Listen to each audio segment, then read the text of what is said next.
Hello students, how you are? Fine? Okay, I am also fine. Today it is our last part of our chapter Nationalism in India. Before this part we have covered our fourth part, and in our previous part we have learned about the how did participants saw the movement, means moment को participate ने कैसे देखा था। हर किसी ने उस moment में participate किया था, चाहे वो पीजेंट हो, चाहे वो बिजनेसमैन हो, चाहे वो ट्राइबल हो, हर किसी ने स्वराज का मीनिंग अलग अलग निकाला था। ये हमने देखा था। Then the limit of the civil disobedience movement, means civil disobedience movement के लिमिट क्या क्या थे, ये भी हमने प्रीवियस चैप्टर में कवर किया था। And in this chapter we will learn about the sense of collective belonging. You are seeing that here are some pictures. आप देख रहे हो कि यहाँ पे कुछ pictures बने हैं. One is, guess whose picture it is? It is the picture of Lokmanya Tilak and it is Bharat माता. ये भारत माता की पिक्चर है and it is one of the Bharat माता. यहाँ पे आपको देखने को मिल रहा है। तो ये जो लोकमान्य तिलक की पिक्चर है, यहाँ पे आप देखोगे कि चार कॉर्नर में चार रिलीजन को शो किया है, जैसे चर्च बनाया है, मस्जिद बनाया है, गुरुद्वारा बनाया है, टेम्पल बनाया है। क्यों बनाया है? क्योंकि ये जो लोकमान्य तिलक है ये किसे दिखा रहे हैं? यूनिटी को, कि हम कैसे हैं, यूनाइट है। तो फिर लोकमान्य तिलक ने सोचा कि अगर हमें लोगों को यूनाइट करना है तो इसके लिए जो रिलीजन है, अलग अलग रिलीजन के लोगों को एक साथ लेकर चलना है। जैसे हमने ये भी देखा है कि जो गणेश उत्सव जो आप लोग सेलिब्रेट करते हो बहुत धूमधाम से, उसकी शुरुआत भी लोकमान्य तिलक ने की थी। क्यों? क्योंकि इस एम से लोग एक साथ आए और यूनाइट होकर स्ट्रगल करें। The nationalism feeling spread among the people when people believe that we are the part of the nation. Nationalism की भावना कब आ सकती है? जब तक लोग सोचते नहीं हैं कि हम क्या हैं, the part of the nation. And how did its reality in the mind of the people? अब ये तो लोगों को आ गया, लेकिन रियलिटी में लोगों के माइंड में कैसे डाले कि लोग कैसे यूनाइट हो। And how did the different communities of the people, just like their religion different, their language different, their culture also different, it is very difficult task. ये इजी बात नहीं थी कि अलग अलग कम्युनिटी के लोगों को, अलग अलग कास्ट के लोगों को एक साथ एक अम्ब्रेला के नीचे लाना, उन्हें बाइंड करना, इट इज नॉट इजी। और इसीलिए हमारे जो लीडर है उन्होंने अलग अलग तरीके से स्टेप उठाए और लोगों को यूनाइट किया। तो वही है the sense of collective belonging.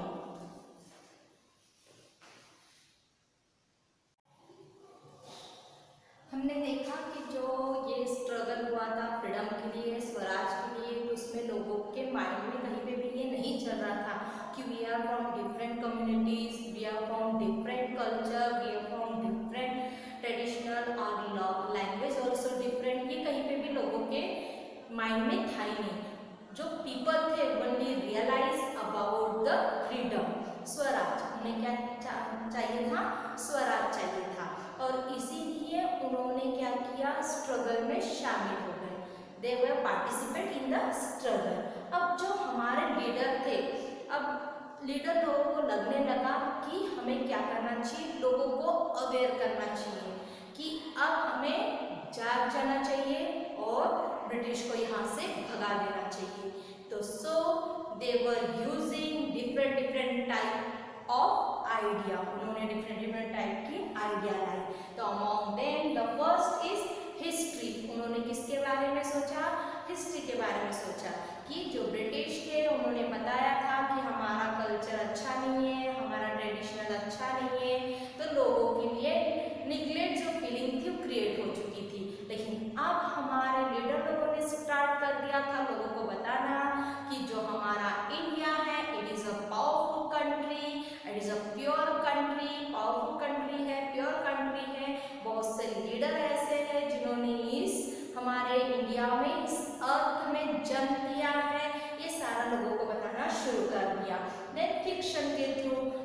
उपन्यास के थ्रू लोगों को अवेयर किया।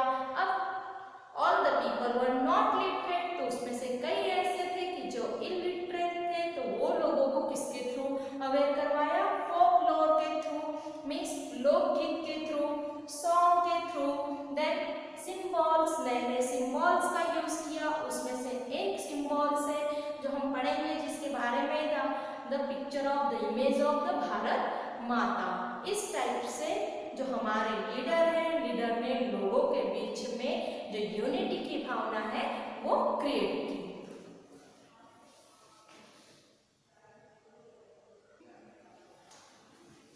See here is the image of Bharat माता। एक इमेज है भारत माता की, here is one image and here is another image. Bharat माता की इमेज क्यों लोगों ने बनवाना शुरू कर दिया, मीन्स हमने देखा है कि लोगों को अगर हमें यूनाइट करना है तो हमें लोगों को इमोशनली टच करना है। तो माँ, जब हम माँ वर्ड मदर बोलते तो हमारे माइंड में, हमारे हार्ट में एक अलग फीलिंग आती है। तो जो हमारे लीडर थे उन्होंने हमारे इंडिया को, भारत को एक माता का रूप दिया और उसके थ्रू लोगों को उन्होंने इमोशनली उनके हार्ट को टच किया और लोगों को धीरे धीरे उन्होंने यूनाइट करना शुरू कर दिया।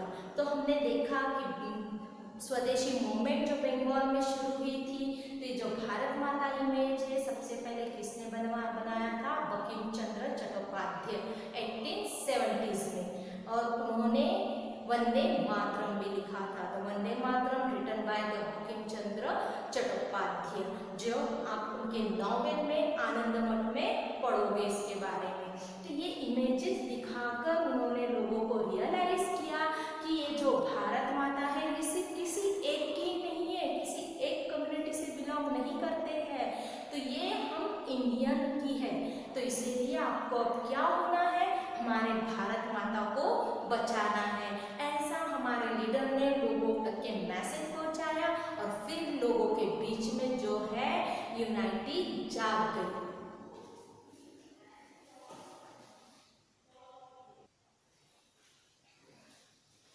See this picture is, ये जो इमेज है it is made by the Rabindranath Tagore. He was the nephew of the Rabindranath Tagore. तो हमने ये देखा था कि बंकिम चंद्र चट्टोपाध्याय ने वंदे मातरम का नारा लगाया था, ये दिया था, सॉन्ग कंपोज किया था, जो स्वदेशी मूवमेंट जो बंगाल में हुई थी उस बंगाल के स्वदेशी मूवमेंट में जिसका यूज़ किया गया था। फिर एक नए नए इमेजेस आने लगे, उसमें से सबसे पहली इमेजेस जो रविंद्रनाथ टैगोर है उन्होंने बनाई थी। यहाँ पे अगर आप देखोगे तो जो भारत माता है ये कैसे लग रहे हैं, एसेटिक मीन्स एक सन्यासिनी के जैसे लग रहे हैं, काम, शांत है, डिवाइन है, कंपोज है, स्पिरिचुअल है। ये सारा देखकर आपको रियलाइज होगा कि वाकई में जो आपके अंदर फीलिंग आएगी वो कैसी आएगी, नेशनलिज्म की फीलिंग आएगी। उनके हाथ में आपने देखा है माला है हाथ में, मीन्स हम जब किसी सन्यासी को देखते हैं तो हमारे अंदर में क्या फीलिंग आती है, शांत, पीस फीलिंग आती है। सेम फीलिंग ये इमेज देखकर लोगों के मन में आने लगी कि हमें अब क्या करना है, हमारे माता के लिए, भारत माता के लिए अब हमें स्ट्रगल करना है, उस लड़ाई में पार्टिसिपेट करना है। तो ये सारा काम जो है वो कौन कर रहे थे, जो हमारे लीडर है वो लीडर कर रहे थे। फिर लोगों ने अब जैसे जैसे लोगों के अंदर भारत माता के लिए फीलिंग्स आने लगी, वैसे वैसे लोगों ने पिक्चर डेवलप करना शुरू कर दिया। भारत माता की अलग अलग तरीके से पिक्चर बनानी शुरू कर दी। जैसे यहाँ पे दिख रहा है आपको भारत माता, ट्राई कलर दिख रहा है, इसमें आपको यहाँ पे टाइगर दिख रहा है, फिर भारत माता के हाथ में त्रिशूल दिख रहा है। See here is the one of the picture of Bharat माता। भारत माता की पिक्चर है जहाँ पे क्या बना हुआ है, इंडिया का मैप बना हुआ है, भारत माता दिख रहे हैं, भारत माता के हाथ में फ्लैग है। इस टाइप से लोगों ने धीरे धीरे भारत माता की इमेज को डेवलप करना शुरू कर दिया। फर्स्ट पिक्चर ये जो आपको दिखाई गई है, it is the first picture.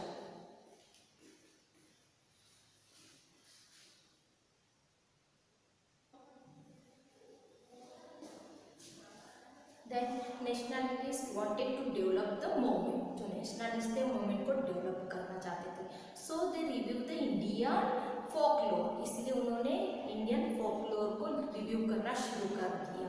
They gathered the folklore और song by the birds, birds यानी कवि या भाग, उनके तरफ से वो क्या करते थे, वो जो सॉन्ग है फोकलोर है कलेक्ट करते थे. And they tour the village, और वो विलेज में टूर करते थे. And they realise the people, लोगों को रियलाइज करते थे कि देखिए फोकलोर में हमारे क्या दिया गया है, हमारे इंडिया की कैसे अप्रिशिएट किया गया है इंडिया को, लोगों को इस टाइप से वो दिखाया करते थे. फिर ये भी हुआ धीरे धीरे. फिर ब्रिटिश जो थे they had been corrupted our traditional और कल्चर, उन्होंने क्या किया था, हमारे कल्चर को ट्रेडिशनल को करप्टेड कर दिया था. तो लेट 19th सेंचुरी में लीडर ने विलेज एरिया का टूर किया और लोगों को वो फोकलोर है वो दिखाना शुरू कर दिया कि अब क्या है, देखिए हमारे फोकलोर में क्या क्या चीज़ें, क्या क्या विशेषताएं हमारे इंडिया की बताई गई है. तो हम अपने आप को कम नहीं समझना चाहिए, हमें अपने आप को पावरफुल बनाना चाहिए और जो ब्रिटिश है ब्रिटिश को यहाँ से भगा देना चाहिए. ऐसे लोगों के बीच में फीलिंग क्रिएट करना हमारे लीडर ने शुरू कर दिया.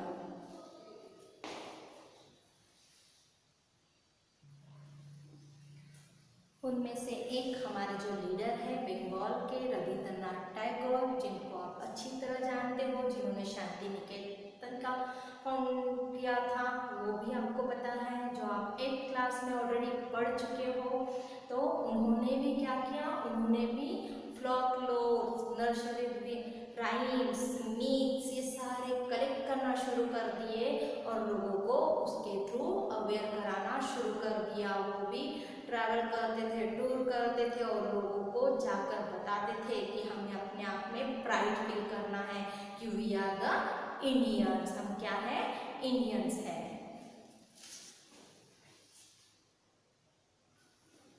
So here is one my question and my question is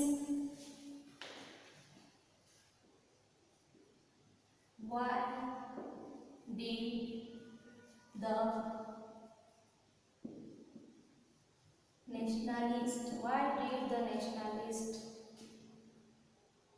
in India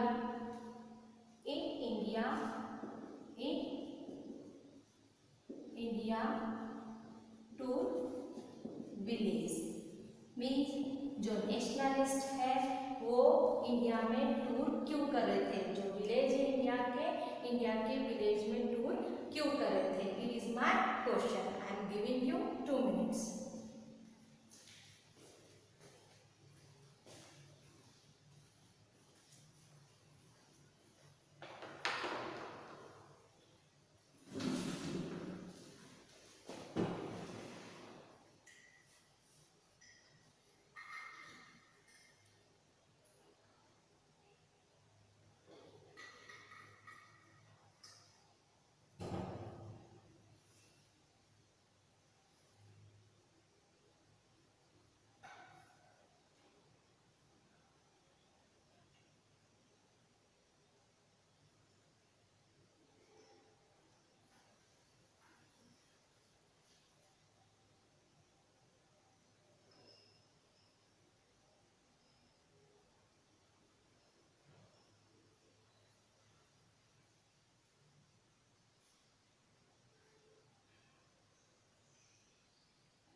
Have you got answer? Definitely, because it is very easy question. Why did the nationalists in India tour village? Because they want to gather folk song and legends. Means जो हमारे सत्य है उसे वो gather करना चाहते थे, उसे अपने पास रखना चाहते थे, ताकि वो लोगों को बता सके कि कितना हमारा जो इंडिया है फुलफिल है। और ये सारी चीज़ें उन्होंने गैदर करना शुरू कर दी।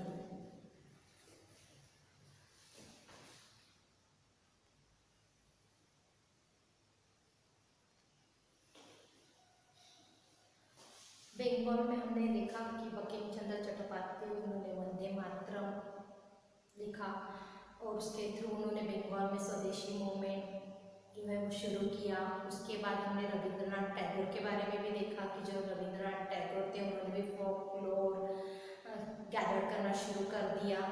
देन सेम थिंग यहाँ पे भी हो रही थी कि जो नदेशा शास्त्री थे, जो नदेशा शास्त्री तमिल एरिया में, तमिल रीजन में जो नदेशा शास्त्री थे उन्होंने क्या किया था, फोक टेल्स लिखा था, 4 volume of collection of folk tales.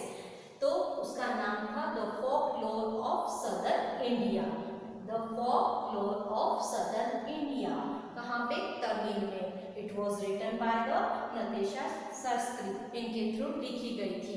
और उन्होंने उसमें बताया था कि it was a national literature. जो फोकलोर है ये हमारा नेशनल लिटरेचर है and it was really trustworthy, यानी हम इस पे ट्रस्टवर्दी कर सकते हैं। And people were really thoughts, लोग क्या कर सकते हैं इसके ऊपर, लोगों ने सोचना चाहिए, कैरेक्टरिस्टिक के ऊपर इसके सोचना चाहिए और लोगों ने अपने आप को स्ट्रगल के लिए तैयार कर लेना चाहिए। इस टाइप से धीरे धीरे हर लीडर ने अपने अपने आइडिया से लोगों को यूनाइट करना शुरू कर दिया।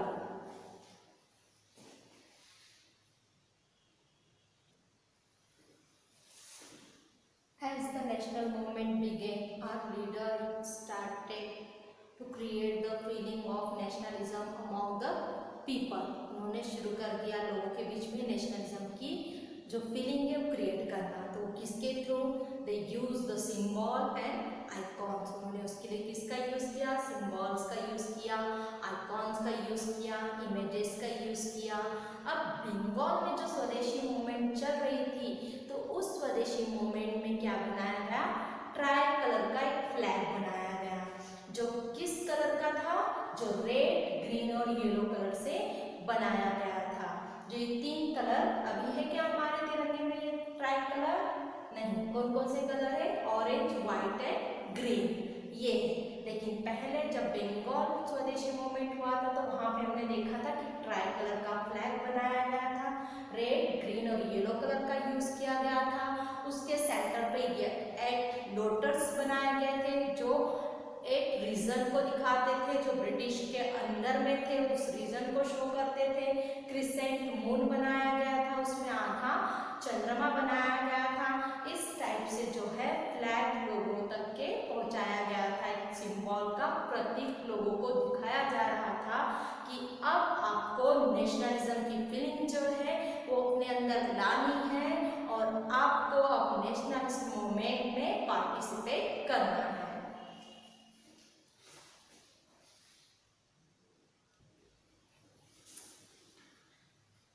Can you think that why had our leader used lotus and crescent moon? आप बता सकते हो कि हमारे लीडर ने ये लोटस और क्रिसेंट मून, ये दो का क्या कॉम्बिनेशन है? It is the symbol of Hindu and Muslim. इससे उन्होंने क्या किया, हिंदू और मुस्लिम को यूनाइट करना शुरू कर दिया। इसमें दोनों सिंबल आ गए, इसीलिए जो दोनों रिलीजन थे, हिंदू और मुस्लिम, दोनों खुश हो गए और दोनों ने एक साथ आकर वर्क करना शुरू कर दिया। अब 1921 को क्या हुआ, जो गांधी जी थे, गांधी जी ने भी अपना स्वराज का फ्लैग बनाया, उन्होंने भी एक स्वराज का फ्लैग बनाया। बट वहाँ पे Gandhi ji was use the different colour, उन्होंने वहाँ पे डिफरेंट कलर का यूज किया। जैसे उन्होंने रेड, ग्रीन और येलो की जगह उन्होंने किस कलर का यूज किया, व्हाइट कलर का यूज किया। इस टाइप से उन्होंने ट्राई कलर का अपना स्वराज का फ्लैग बनाया, उसमें उन्होंने स्पिनिंग व्हील बनाया, जो आज आप लोग फ्लैग में देखते हो कि जिसमें स्पिनिंग व्हील बनाया गया है। अशोक चक्र जो किसे दिखाता है, वो सेल्फ हेल्प, यानी गांधी जी का सेल्फ हेल्प को दिखाता है कि हमें क्या होना चाहिए, सेल्फ सेल्फ डिपेंड होना चाहिए। इस टाइप का गांधी जी ने भी एक नया फ्लैग बनाया। अब लोगों ने, जब लोग स्ट्रगल करते थे, मूवमेंट करते थे, that time they were using that symbol. वो क्या करते थे, अपने हाथ में फ्लैग लेते थे और फ्लैग लेकर वो लड़ाई करते थे। उस समय उनके अंदर जो फीलिंग है वो फीलिंग अपने नेशन के लिए क्रिएट होती थी। ऐसे अलग अलग लीडर ने अलग अलग तरीके से लोगों को यूनाइट करना शुरू कर दिया था।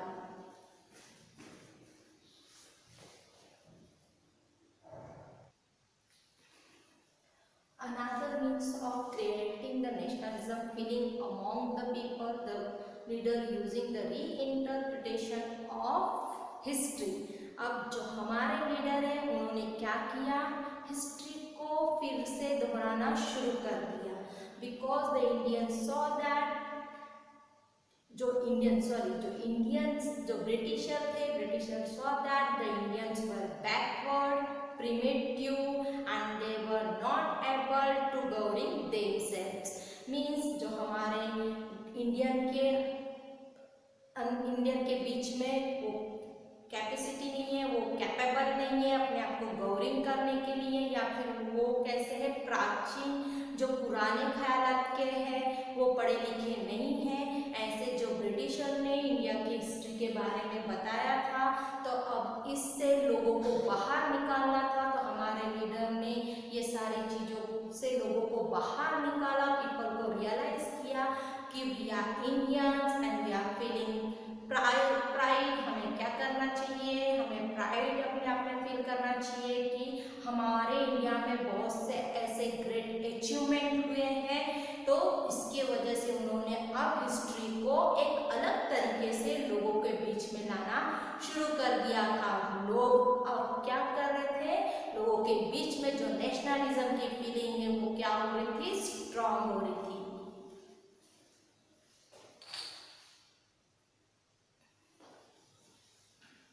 Then the leaders started to write about the glorious Indian ancient times. में ancient time में हमारा इंडिया कितना ग्लोरियस था, एवरीथिंग वॉज देयर, हर चीज़ वहाँ पे था, चाहे वो आर्ट हो, आर्किटेक्चर हो, चाहे वो साइंस हो, मैथ्स हो, ट्रेड हो, बिजनेस हो, कल्चर हो, ट्रेडिशन हो, हर चीज़ हमारे इंडिया में ग्लोरियस थी, प्रॉस्परस थी। हमारा इंडिया बहुत फुलफिल था। ये उन्होंने लोगों को दिखाना शुरू कर दिया। अब लोगों ने भी धीरे धीरे प्राइड फील करना शुरू कर दिया। उनकी जो डिग्निटी है वो अब क्या हुई थी, उनको अवेयर हो गई थी उनकी जो डिग्निटी है कि नहीं, हम अब कैसे कंट्री में रहते हैं, हमारा इंडिया तो बहुत फुलफिल है। फिर हम अपने आप में ऐसे कमजोर वीक क्यों समझते हैं। अब लोगों के बीच में स्ट्रॉन्गनेस आ रहा था। जो लीडर उनको अलग अलग तरीके से समझाने की कोशिश कर रहे थे। इस तरीके से जो नेशनलिज्म की फीलिंग है लोगों के बीच में क्रिएट होने लगी और लोग अब तैयार थे कि अब हमें क्या करना है। अब now we are ready to struggle. अब हम क्या है, स्ट्रगल करने के लिए तैयार है। अब हमें हमारे इंडिया से कोई नहीं निकाल सकता, क्योंकि उन्होंने रियलाइज किया था कि ब्रिटिश के अंडर में जब वो थे तो वो अपने आप में शेम फील कर रहे थे कि हम गुलाम हैं, हमें फ्रीडम कहीं पे भी नहीं दिया गया है। हमारे बहुत से फ्रीडम है, हमारे कॉन्स्टिट्यूशन ने हमें बहुत से फ्रीडम दिया है, लेकिन हमें वो फ्रीडम का बिल्कुल भी यूज़ हम नहीं कर सकते। हमें ब्रिटिश लोगों ने गुलाम बना कर रखा है। तो अब ये समय आ गया है कि हमें क्या करना है, ब्रिटिशर को मुंह तोड़ जवाब देना है। इसीलिए लोगों ने नए सिंबल का, आइकॉन का, इमेजेस का भरपूर यूज़ किया और लोगों के बीच में नेशनलिज्म की भावना क्रिएट की। और इसी को कहा जाता है कि सेंस ऑफ कलेक्टिव बिलोंगिंग। इस लोगों के बीच में जो कलेक्टिवनेस, जो यूनिटी है, उसका जो आइडिया है वो कैसे अवेयर किया गया लीडर के द्वारा।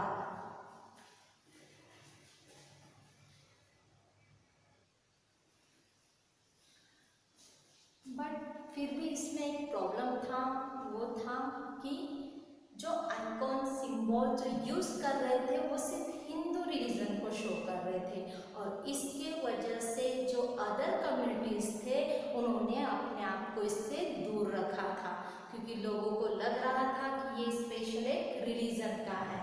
लेकिन तो भी हमारे जो लीडर थे उन्होंने हर तरीके से क्या किया, लोगों को यूनाइट किया।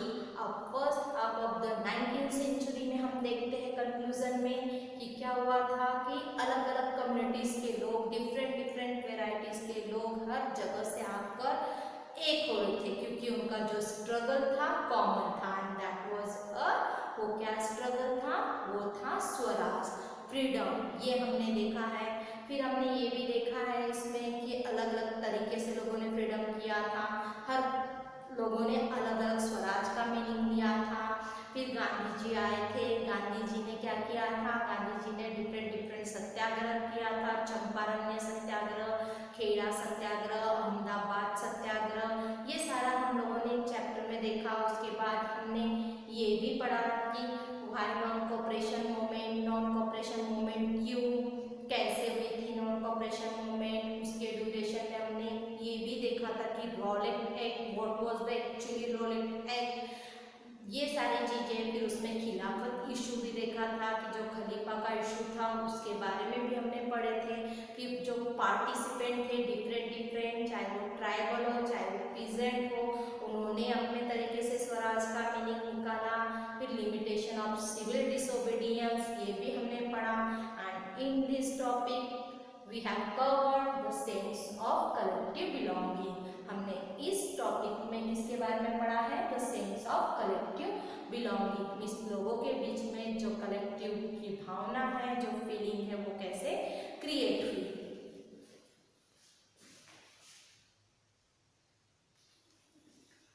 जो कांग्रेस थी, जो कांग्रेस लीडर थे, वो हर तरीके से क्या कर रहे थे, प्रॉब्लम सॉर्ट आउट करने की कोशिश कर रहे थे। हमने ये भी देखा कि उन्होंने किसी एक ग्रुप को इम्पोर्टेंस नहीं दिया था, क्योंकि वो जानते थे अगर हम किसी पर्टिकुलर ग्रुप को अगर इम्पोर्टेंस दे रहे हैं तो ये इस तरीके से हम कभी भी यूनाइट नहीं हो सकते। अगर हमें यूनाइट होना है तो हमें, चाहे वो हिंदू हो, मुस्लिम हो, क्रिश्चियन हो, वो कोई भी कैटेगरी का हो, हर किसी को हमको यूनाइट कर कर चलना है, क्योंकि लास्ट एक ही था कि सबका जो एम था, that was a freedom, that was a swaraj. Now it's time to homework.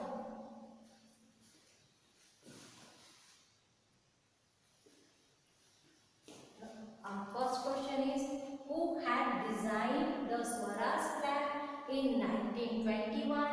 Explain the main feature of this Swaraj flag. Means जो 1921 में स्वराज फ्लैग जो डिजाइन किया गया था, किसने किया था और उसके जो मेन फीचर्स है वो क्या थे। Then second is, name the first novel written by Bankim Chandra Chattopadhyay. जो सबसे फर्स्ट नॉवेल थी जो बंकिम चंद्र के द्वारा लिखी गई थी, उसका नाम लिखना है। And third one is, why did the spelling wheel in the swaraj flag represent.